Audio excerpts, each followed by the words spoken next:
তো নমস্কাৰ ছাত্ৰ ছাত্ৰীসকল মই তপন আৰু তোমালোকক স্বাগতম জনাইছো আমাৰ ইউটিউব চেনেলৰ আজিৰ ভিডিঅ'টোলৈ। তো ছাত্ৰ ছাত্ৰীসকল আজিৰ ভিডিঅ'টোত মই আলোচনা কৰিম তোমালোকৰ লগত নৱম শ্ৰেণীৰ গণিত পাঠ্যপুথিৰ চতুৰ্থ অধ্যায় দুটা চলকযুক্ত ৰৈখিক সমীকৰণ যাক আমি ইংলিছত কি বুলি কওঁ linear equations in two variables এই পাঠটোৰ তোমালোকৰ অনুশীলনী 1.1 আৰু অনুশীলনী 1.2 তো মই দুটা অনুশীলনী এই ভিডিঅ'টোলৈ কভাৰ কৰিবলৈ চেষ্টা কৰিম। তো ছাত্ৰ ছাত্ৰীসকল যদি তোমালোকে এই চেনেলটো প্ৰথমবাৰৰ বাবে ভিজিট কৰিছা তেন্তে চেনেলটো ছাবস্ক্ৰাইব কৰিবলৈ নেপাহৰিবা। আৰু ছাত্ৰ ছাত্ৰীসকল ইয়াৰ আগতেও আমাৰ চেনেলটোত এইটো চেপ্টাৰ আগলৈকে সকলো ভিডিঅ' আপলোড কৰা হৈ গৈছে। তো তোমালোকৰ যদি তাত কিবা ডাউট থাকে তেন্তে সেই ভিডিঅ'বিলাকক চাব পাৰিবা। তো অহা ছাত্ৰ ছাত্ৰীসকল দেৰি নকৰি আমাৰ আজিৰ ভিডিঅ'টো আৰম্ভ কৰোঁ। তো ছাত্ৰ ছাত্ৰীসকল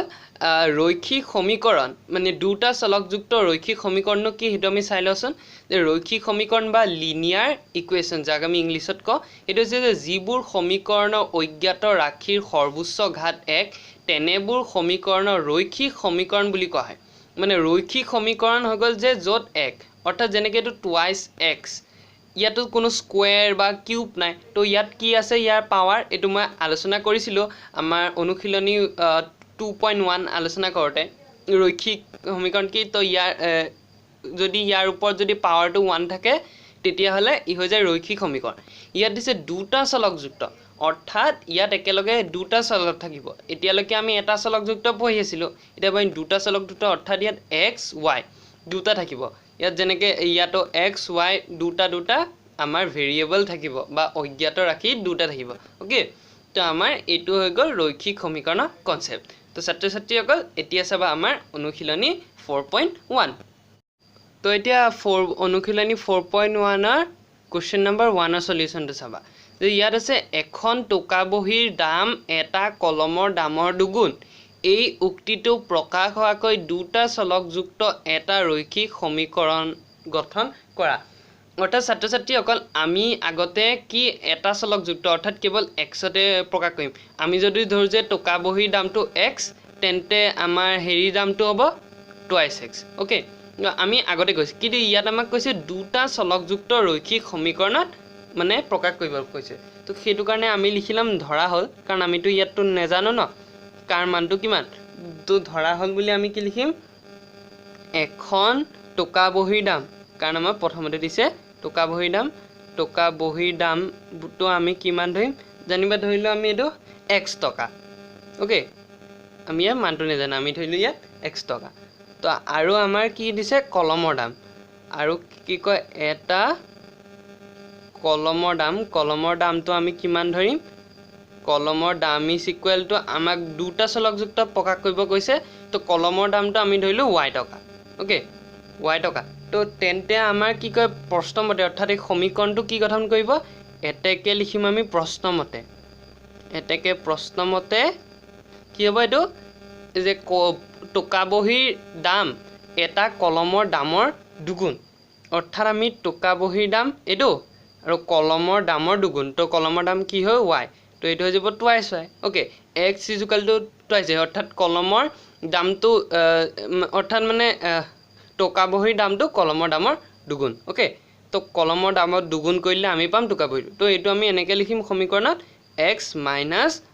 2y ইজ ইকুৱেল টু 0। তাৰমানে আমি এইটো চাই খালী কৰি এইফালে 0 কৰি পেলাই লিখি দিম। তো আমাৰ আনচাৰটো হ'ব সমীকৰণটো হ'ব এইটো। তো ছাত্ৰ ছাত্ৰীয়ে এনেকৈ ৰোমান 1টো ট্ৰাই কৰিবা মানে কুৱেশ্যন নম্বৰ 1টো। তো এতিয়া যাব কুৱেশ্যন নম্বৰ 2। তো এতিয়া চোৱা কুৱেশ্যন নম্বৰ 2। তো ইয়াত আছে তলৰ ৰৈখিক সমীকৰণবিলাক ax plus by plus c is equal to 0 আৰ্হিত প্ৰকাশ কৰা আৰু প্ৰতি ক্ষেত্ৰতে a, b, cৰ মান উল্লেখ কৰা। অ'কে, তো আমাক আমি এইটো ফৰ্মত প্ৰকাশ কৰিব কৈছে। তাৰপিছত আমি তাৰ পৰা a মানটো কিমান b মান আৰু c মান আমাক নিৰ্ণয় কৰিব কৈছে। তো এইটো অংক কৰিবৰ কাৰণে আমি কি কৰিম প্ৰথমতে আমি ইয়াত তোমালোক কেইবাটাও আছে। তো ইয়াত মই তোমালোকক 4টা অংক দেখুৱাই দিম কেনেদৰে কৰিবা, তো বাকীকেইটা নিজে ট্ৰাই কৰিবা। অ'কে, তো এতিয়া চোৱা এতিয়া ৰোমান 1টো চোৱা। ইয়াত হৈছে twice x plus 3y is equal to ওপৰত বাৰ। অ'কে, তো সেইটো কাৰণে আমি এইটো অংকৰ ক্ষেত্ৰত কি কৰিম প্ৰথমতে আমি এইটো পাতি ল'ম twice x plus 3y is equal two 9.35 bar okay তো আমি এইটো কোনটো আৰ্হিত নিব লাগে এইটো আৰ্হি তো এইফালে আমি 0 কৰিব লাগিব আমাৰ সুপক্ষত তো সুপক্ষত 0 কৰিবলৈ হ'লে আমি কি কৰিম এইটো এইফালে লৈ আনিম so 2x plus 3y তাৰপিছত minus 9.35 বাৰ ইকুৱেল টু 0 তো এইটো বুজি পালা যে আমি এইটো এইফালে লৈলে এইফালে প্লাছ আছিল এইফালে হৈ গ'ল মাইনাছ তো আমি নেক্সট আৰু কি দিছে প্লাছ cy কৰিব লাগে তো ইয়াত তো মাইনাছ হৈ আছে তো সেইটো কাৰণে আমি কি কৰিম 2x plus 3y plus minus তো ব্ৰেকেটৰ ভিতৰত ভৰাই মাইনাছ 9.35 বাৰ ইজ ইকুৱেল 0 তো এইটো হৈ গ'ল তো এতিয়া লিখি দিম ইয়াত বুলি আমাৰ a মানটো কিমান হ'ব a মানটো হৈছে x ৰ লগত যোনটো পূৰণ হৈছে তো x ৰ লগত কি আছে 2 তো a ইজ ইকুৱেল টু আহি যাব 2 আৰু b টো চাও b টো হৈ গ'ল y লগত যোনটো আছে এইটো হৈ গ'ল 3 তো ইয়াত আছে 3 এইটো ক্ষেত্ৰত b মানটো 3 তাৰ পিছত c মানটো ইয়াত কিমান আছে ব্ৰেকেটৰ ভিতৰত এইটো চা মাইনাছ দে মাইনাছ 9.35 বাৰ তো মাইনাছ 9.35 বাৰ ওকে তো এতিয়া চাবা তো ইয়াৰ আনসাৰটো হ'ব এইটো তো এতিয়া চাবা আমাৰ তো এতিয়া চাবা কোৱেশ্চন নাম্বাৰ 2 ৰোমান 2 ওকে তো ইয়াত আমি ঠিক একেদৰে ইয়াত আমাৰ আছে x minus y by 5 minus 10 তো এটা আমি পাতি ললো x minus y by 5 minus 10 is equal to 0 আমাৰ আছে সমীকৰণটো এইটো ৰৈখিক সমীকৰণটো দুটা চলকযুক্ত তো ইয়াত আমি কি কৰিম এইটো আমি ax plus by plus c আকাৰত প্ৰকাশ কৰিব লাগে তো ইয়াত তো মাইনাছ আছে তো মাইনাছ গিটা আমি ব্ৰেকেটৰ ভিতৰত ভৰাম তো এইটো কোনে কৰিম x plus y into minus 1 by 5 y to আমি বাহিৰলৈ লৈ আনিলো ওকে তো plus minus 10 is equal to 0 হৈ গ'ল তো গতিকে ইয়াত আমাৰ লিখি দিম ইয়াত আমাৰ মানগিটা কি পাম a মানটো আমি ইয়াত কি পাম তো x ৰ লগত এতিয়া কি পূৰণ হৈ আছে একো নাই মানে 1 টা ইনটু হৈছে তো a is equal to হ'ব 1 তাৰপিছত b is equal to কিমান পাম তো b is equal to y লগত কি ইনটু হৈ আছে minus 1 by 5 minus 1 by 5 আৰু মাইনাস তো দিবলৈ নাপাহৰিবা দেই তো তাৰ পিছত c টোত কি আছে ব্ৰেকেটৰ ভিতৰত minus 10 তো এই c মানটো হ'ব minus 10 তো ইয়াৰ আনসাৰটো হ'ব এটো তো এতিয়া চাবা নেক্সট কোৱেশ্চন তো এতিয়া ৰোমান 6 তো চোৱা ইয়াত আছে 2x plus 2 is equal to 0 তো পাতি ললো ইয়াত 2x plus 2 is equal to 0 okay তো ইয়াত চোৱা আমাৰ x ৰ লগত টাৰ্মটো আছে x টাৰ্মটো আছে কিন্তু ইয়াত y টাৰ্মটো তো নাই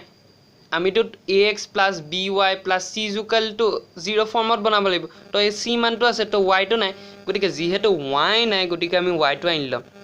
2x plus তাৰ পিছত লিখো আমি by হয় না তো এতিয়া লিখিম 0 into y ইয়াত হ'ব b টো হৈ যাব 0 তো 0 লগত y পূৰণ কৰিলে কিমান হ'ব 0 তো 10 তে এটো হৈ গ'ল 0 into y plus 2 is equal to 0 okay তো এতিয়া হ'ব ইয়াত আমি মানগিটা লিখিম ইয়াত আমাৰ a মানটো কিমান পাম আমি এটো a মানটো হ'ব ইয়াত a is equal to x লগত কি ইনটু হৈছে 3 a is equal to 3 তাৰপিছত ইয়াত b মানটো কিমান হ'ব y লগত কি ইনটু হৈছে 0 তো b মানটো হৈ গ'ল 0 ওকে তাৰপিছত c টো কি হৈছে আমাৰ c টো আছে 2 তো আমাৰ আনসাৰটো হ'ব ইয়াত a is equal to 3 b is equal to 0 c is equal to 2 okay তো এতিয়া চাবা আমাৰ ৰোমান 8 টো ওকে তো ইয়াত আমাৰ আছে 5 is equal to twice x তো আমাৰ আছে ইয়াত টাৰ্মটো এটো তো হেতু কাৰণে আমি কি কৰিম ইফালে আগতে 0 কৰি লম ওকে তো 0 যদি কৰি এটো কিবা minus twice x plus 5 is equal to দিও ইফালে প্লাস আছিল ইফালে আহি গ'ল মাইনাস হৈ গ'ল হয়নে তো ইয়াতো আমাৰ ঠিক একেদৰে ইয়াতো y টাৰ্মটো তো নাই হয়নে নাই তো ইয়াতো আমি ঠিক একেদৰে কি কৰিম minus 2 তো আমি ব্ৰেকেটৰ ভিতৰত ভৰাই দিম into x plus 0 into y plus 5 is equal to 0 তো ইয়াত আমাৰ a মানটো কিমান পাম ইয়াত a is equal to x লগত কি ইনটু হৈছে -2 b মানটো কিমান পাম 0 কাৰণ y লগত আছে 0 ইনটু আৰু c মানটো পাম 5 তো ইয়াৰ আনসাৰটো হ'ব এটো তো আৰু এটা কথা ছাত্ৰ ছাত্ৰীসকল ইয়াত যদি তোমালোকৰ জানিবা y টাৰ্মটো আছে কিন্তু x ৰ টাৰ্মটো নাই তো যদি x ৰ টাৰ্মটো নাথাকে তেতিয়া হলে আমি x টো 0 into x বুলি কৰিলাম তো পাতিলাম আৰু যদি c টো নাই তেতিয়া হলে আমি c জাগাত কি বহাইলাম 0 ওকে তো এটো তোমালোকে এনেদৰে বাকি গিটা কৰিবা তো এইখিনিতে তোমালোকৰ অনুশীলনী 4.1 শেষ হ'ল তো এতিয়া চাবা আমাৰ নেক্সট অনুশীলনী 4.2 তো যদি x = 1 বহাও তেতিয়াহ'লে কি পাম এতেকে y = 7 - 2 * 1 হয় নাই কাৰণ আমি x = 1 লৈছো তো এটো আমি হৰণ কৰিলে ইয়াৰ x ৰ মানটো কিমান পাম এটো পাই যাম আমি 5 ওকে তো x ৰ মানটো পাম তাৰ পিছত এটো লিখি দিম যে যদি x = 1 বহাও তেতে y মানটো কিমান পাম আমি 5 পাম ওকে তো এতিয়া চাবা আমাৰ নেক্সট তো ইয়াত আমি আৰু কি বহাই চাব পাৰো যদি x = আমি জানিবা বহালো 3 বহালো x = 3 বহালো তো x = 3 বহালে আমি কি পাম এতেকে y = 7 - 2 * 3 তো এটো যদি কৰো আমি কি পাম 2 3 গুণ 6 6 পৰা যদি 7 গুচি যায় পাম 1 অৰ্থাৎ x = 3 বহালে আমি y = কিমান পাম 1 তো লিখিল x = যদি আমি 3 বহাও y = কিমান পাম 1 তো তাৰ পিছত আমাৰ নেক্সট মানটো কি হ'ব যদি এবাৰ ললো জানিবা আমি x = 3 আছিল তো এবাৰ জানিবা আমি ললো 5 ওকে 5 ললো তো 5 ললে আমি কি পাম এতেকে y = 7 - 2 * আমাৰ এটো হৈ যাব 5 তো এটো আমি কৰিলে আমি কিমান পাম তো এটো পাই যাম আমি -3 অৰ্থাৎ 5 ললে আমি কিমান পাম y মানটো -3 তো 5 ললে আমি পাম -3 ওকে তো তাৰ পিছত আমি সাপোজ ললো এটো মই এফালে সাইডত লিখি দিছো যদি তোমালোকে এফালে এখিনতে কন্টিনিউ কৰিবা যদি আমি x = ললো আমি ললো জানিবা -1 ললো -1 ললো x = তেতে আমি y ভ্যালুটো কি পাম x = মাইনাস হলে এতেকে y = 7 - 2 * -1 ওকে তো এটো কি হৈ যাব 7 - +2 = 9 তো y = আমি পাম 9 তো -1 বহালে আমি পাম 9 ওকে তো এতিয়া আমি এটো গ্ৰাফত উপস্থাপন কৰিম তো এতিয়া সা আমাৰ কোৱেশ্চন নম্বৰ 2 ইয়াত আছে তলত প্ৰতিটো সমীকৰণেৰে 4টাকৈ সমাধান উলিয়া তো ছাত্ৰ-ছাত্ৰীসকল ইয়াতো তোমালোকৰ টোটাল 3টা কোৱেশ্চন আছে তো ইয়াত মই তোমালোকৰ দুটা কোৱেশ্চন কৰি দেখুৱাই দিম কেনেদৰে কৰিবা তো বাকিটো তোমালোকে নিজে ট্ৰাই কৰিবা ওকে তো এতিয়া চাবা আমি এগিটা কেনেদৰে সমাধান কৰিম তো ফাৰ্স্ট তোমালোকে চাবা ৰোমান 1 2 তো ইয়াত আমাৰ সমীকৰণটো কি আছে 2x + y = 7 আমাৰ ইয়াত সমীকৰণটো দিয়া আছে তো ইয়াৰ সমাধান আমি কেনেদৰে কৰিম তো ইয়াৰ সমাধান কৰিবলৈ আমি সৰ্বপ্ৰথমে আমাৰ আগৰ বিলাকৰ দৰে সমীকৰণটো লিখি লম সমীকৰণটো লিখি ললো 2x + y = 7 ওকে তো তাৰ পিছত আমি ইয়াত আমাৰ y টো সিঙ্গল কৰিবলৈ ভাল হৈছে হয়নে কাৰণ y টো অকল আছে y = 7 - 2x অৰ্থাৎ আমি y মানটো ইয়াত সিঙ্গল কৰিলাম এটো ক্ষেত্ৰত অৰ্থাৎ তোমালোকে চাই লবা যদি ইয়াত x ৰ মানটো যদি x + 2y = 7 থাকিল তেতিয়াহ'লে আমি x ৰ মানটো সিঙ্গল কৰিলে কাৰণ তেতিয়াহ'লে আমাৰ সুবিধা হ'ব ওকে তো আমি ইয়াত y মানটো সিঙ্গল কৰি ললো তাৰ পিছত আমি কি কৰিম এটা চাৰ্ট টাইপৰ এটা বনাই লম ঘৰ এটা হা ঘৰ টাইপৰ এটা বনাই ললো তো ইয়াত আমি কি x আৰু y মান বিলাক লিখিম আমাক কেটা দিছে 4টা তো 4টা ঘৰ 1 2 3 4 তো ওপৰত লিখিম x তলত লিখিম y ওকে তাৰমানে ইয়াত আমি x ৰ জাগাত মান বহাই চাম তো y মানটো কিমান পাম আমি হেতু চাম তো আমি সাইডত ইফালে আছেডাল টাইন লম আছেডাল টাইন লৈ আমি ইফালে কৰি চাম তো আমি যদি বুলি লিখিম যদি আমি যদি x ত যদি x ৰ মানটো যদি আমি ইয়াত যিকোনো মান বহাই চাব পাৰা তো তোমালোকে বেসিক্যালি সৰু মান বহাবলৈ চাবা তেতিয়া হলে যাতে তোমালোকৰ আকো গ্ৰাফত উপস্থাপন কৰি দেখাব লাগিব তো সেইটো কাৰণে যাতে তোমালোকৰ সুবিধা হয় ওকে তো ইয়াত আছে যদি বুলি আমি প্ৰথমতে জানিবা x ৰ মানটো ভৰাই চাও আমি ভৰালো জানিবা 1 ভৰালো ওকে তো x = 1 তো যদি x = 1 বহাও তেতিয়া হলে কি পাম এতেকে y = 7 - 2 * 1 হয় নাই কাৰণ আমি x = 1 লৈছো তো এটো আমি হৰণ কৰিলে ইয়াৰ x ৰ মানটো কিমান পাম এটো পাই যাম আমি 5 ওকে তো x ৰ মানটো পাম তাৰ পিছত এটো লিখি দিম যে যদি x = 1 বহাও তেতে y মানটো কিমান পাম আমি 5 পাম ওকে তো এতিয়া চাবা আমাৰ নেক্সট তো ইয়াত আমি আৰু কি বহাই চাব পাৰো যদি x = আমি জানিবা বহালো 3 বহালো x is equal to 3 ভৰালো তো x is equal to 3 ভৰালে আমি কি পাম এতেকে y is equal to 7 minus 2 into 3 তো এটো যদি কৰো আমি কি পাম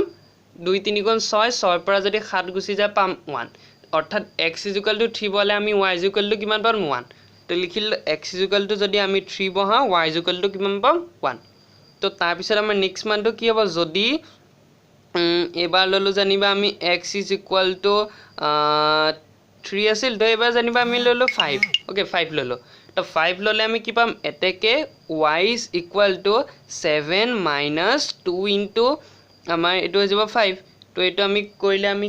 কিমান পাম তো এটো পাই যাম আমি -3 অৰ্থাৎ 5 ললে আমি কিমান পাম y মানটো -3 তো 5 ললে আমি পাম -3 ওকে তো তাৰ পিছত আমি সাপোজ ললো এটো মই এফালে সাইডত লিখি দিছো যদি তোমালোকে এফালে এখিনতে কন্টিনিউ কৰিবা যদি আমি x is equal to ললো আমি ললো জানিবা -1 ললো -1 ললো x is equal to তেতিয়া আমি y ভ্যালুটো কি পাম x is equal to minus হলে এতেকে y is equal to 7 minus 2 into -1 okay তো এটো কি হৈ যাব 7 minus plus 2 is equal 9 তো y is equal আমি পাম 9 তো -1 বহালে আমি পাম 9 ওকে তো এতিয়া আমি এটো গ্ৰাফত উপস্থাপন কৰিম তো ছাত্ৰ ছাত্ৰীসকল আমি ইয়াত পাই গলো 4টা মান তো গতিকে লিখি দিম এতেকে সমীকৰণটোৰ 4টা সমাধান সমীকৰণটোৰ 4টা সমাধান আমি কি পাম 4টা সমাধান হল is equal to আমি পাই যাম প্ৰথমটো আমি কি পাম 1,5 প্ৰথমটো হৈ যাব 1,5 কাৰণ আমি আগৰটো মানে ভিডিওত আলোচনা কৰিছিলো যে ইয়াত প্ৰথমতে লিখো x মানটো তাৰ পিছত লিখো y মানটো ওকে তো 1,5 কমা তাৰ পিছতো কি হ'ব 3,1 তাৰ পিছতো 5, -3 আৰু শেষৰটো হ'ব আৰু ইটো হ'ব -1,9 ছাত্ৰ ছাত্ৰীসকল ইয়াৰ উত্তৰটো হ'ব এটো আৰু ছাত্ৰ ছাত্ৰীসকল মই এটা কোৱাতে ভুল হৈ গ'ল এটো কোৱেশ্চনৰ উত্তৰখিনি তোমালোকে গ্ৰাফত উপস্থাপন কৰিলে নকৰিলে হ'ব তো ইয়াত তোমালোকে জিটি মান বহাই ল'ব পাৰিবা তো যদি তোমালোকৰ গ্ৰাফত উপস্থাপন কৰিবলৈ দিয়ে যে এনেকৈ দিলে 4টা সমাধান নিৰ্ণয় কৰা আৰু এইকেইটা গ্ৰাফত উপস্থাপন কৰি দেখুৱা তো তেতিয়াহ'লে তোমালোকে সৰু সৰু মান মানে সৰু সৰু মান ললে আমাৰ মানগিটা সৰু লব তো তোমালোকৰ মানে গ্ৰাফত উপস্থাপন কৰিবলৈ হেল্প হ'ব ওকে তো হেতু তোমালোকে তাত প্ৰয়োগ কৰিবা তো ইয়াত তোমালোকে জি ল'ব পাৰা তো এতিয়া চাবা আমাৰ ৰোমান 2 টো চাবা তো ৰোমান 2 ত আমাৰ আছে πx + y = 3 এটো আছে তো এটো আমি লিখি ললো πx + y = 9 আছে সৰি তো এটা আমি ইয়াত আমি y মানটো অকলহৰীয়া কৰিবলৈ ভাল হৈছে তো y is equal to 9 minus πx আমি পাতি ললো ওকে তো ইয়াত আমি একেদৰে ঘৰটা বনাই লম প্ৰথমটো x মান লিখিম 4টা ভাগ কৰি লম ওকে তো x y তো ছাত্ৰ ছাত্ৰীসকল এটো তোমালোকে পেন্সিলেও বনাব পাৰা নহলে পেনেৰে বনাব পাৰা যদি পেনিয়ে যদি লেটাৰ হয় তেতিয়াহলে পেন্সিলে কৰিবা তো তাৰ পিছত আমি সাইডত এটা আছডাল টানি লম তো টানি পেলে আমি প্ৰথমত x মান ভাব লাগে তো আমি লিখিম আকৌ যদি আমি জানিবা ধৰিলো এবাৰ x = আমি ধৰো জানিবা -2 x = আমি -2 ধৰিলে কি হ'ব y is equal to এতেকে y is equal to 9 minus pi into -2 তো এটো কি হৈ যাব 9 plus pi তো আমি ইয়াত আমাৰ এটো হ'ব 9 plus pi বুলি লিখিম তো x = -2 বহালে আমি কি পাও 9 plus pi পাম ওকে তো আকু যদি আমি ধৰো x is equal to আমি যদি 0 বহাও তো 0 বহালে আমি কি পাম এতেকে y is equal to 9 minus pi into 0 তো pi লগত 0 into হৈ গলে হৈ যাব 0 তো আমাৰ মানটো হৈ যাব 9 ওকে তো এটো হৈ যাব আমাৰ ডাইৰেক্ট 9 তো আমি যদি ইয়াত x = 0 বহাও আমি এটো পাই যাম 9 y মানটো আমি পাম 9 ওকে তো আকু আমি কি বহাব পাৰো x = আমি বহালো সাপোজ তোমাল 3 বহালো x = 3 বহালে আমি কিমান পাব y is equal to 9 minus pi into 3 তো এটো কি হৈ যাব 9 minus 3 pi তো ইয়া আমি লিখি দিম x যদি আমি বহাও 3 আমি কি পাম 9 - 3 পাই তো আমি পাম 9 - 3 পাই আকো যদি আমি বহাই দিও যদি এবাৰ আমি বহাই চালো x 10 তো এতেকে y আমি কি পাম 9 - pi into 10 is equal to 9 - 10 pi তো আমি ইয়াত পাম 9 x আমি বহালো 10 তো আমি কি পাম 9 minus এটা আমাৰ হৈ যাব 10 pi 9 - 10 pi ওকে 9 - 10 pi তো আমি লিখি দিম এটাকে সমীকৰণটো চাৰিটা সমাধান হ'ল -2,9 + pi 0,9 3, -3 pi আৰু 10, 9 - 10 pi ওকে তো ছাত্ৰ-ছাত্ৰীসকল তোমালোকে ইয়া স্কিপ কৰাটো নিজে কৰিবলৈ ট্ৰাই কৰিবা তো এতিয়া আহো আমাৰ নেক্সট কোৱেশ্চন লৈ তেতিয়ালে আমি কি পাম √2 - 8√2 হৈ গ'ল তো আমি পাই যাম -7√2 তো এইটোতো 4 সমান নহয় তো গতিকে ইয়াতো কি হ'ব এতেকে LHS does not equal to RHS okay তো ইয়াতো লিখি দিম এতেকে √2, 4√2 x, -2y is equal 4 সমাধান এইটো ক্ষেত্ৰটো নহব সমাধান নহয় তো ছাত্ৰ-ছাত্ৰীসকল বাকি কিটা তোমালোকে ট্ৰাই কৰিবা আৰু যদি ইয়াত যদি LHS equal to RHS হয় তেতিয়া হলে কি হ'ব ইয়াত আমাৰ মানটো ওলাব 4 তো তেতিয়া does not equal to জাগাত equal to লিখি দিবা আৰু সমাধান হয় বুলি লিখি দিবা তো এতিয়া চাবা আমাৰ এটো অনুখিনি লাষ্ট কোৱেশ্চন নং 4 তো এটো এটা আমাৰ ইজি কোৱেশ্চন হয় তো এটো চাবা যদি x = 2, y = 1 সমীকৰণ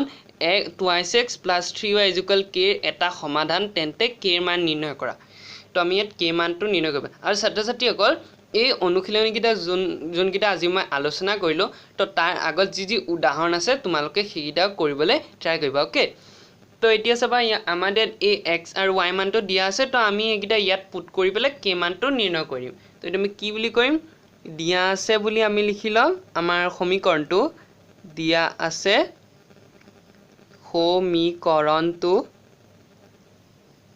সমীকৰণটো কিমান আছে 2x + 3y = k এটা আমাৰ দিয়া আছে ওকে তো নেক্সট স্টেপত আমি কি কৰি দিম এটো মান বহাই দিও x = 2 * 2 + 3 * 1 কাৰণ y মানটো আছে 1 আৰু x = আছে 2 = k তো ইয়াত আমি লিখি দিম সাইডত যিহেতু বা since x = 2 আৰু y =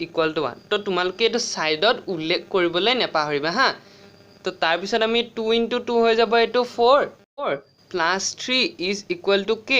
তো হৈ গল 7 = k তো এটো আমি সিধাকে লিখি দিম k =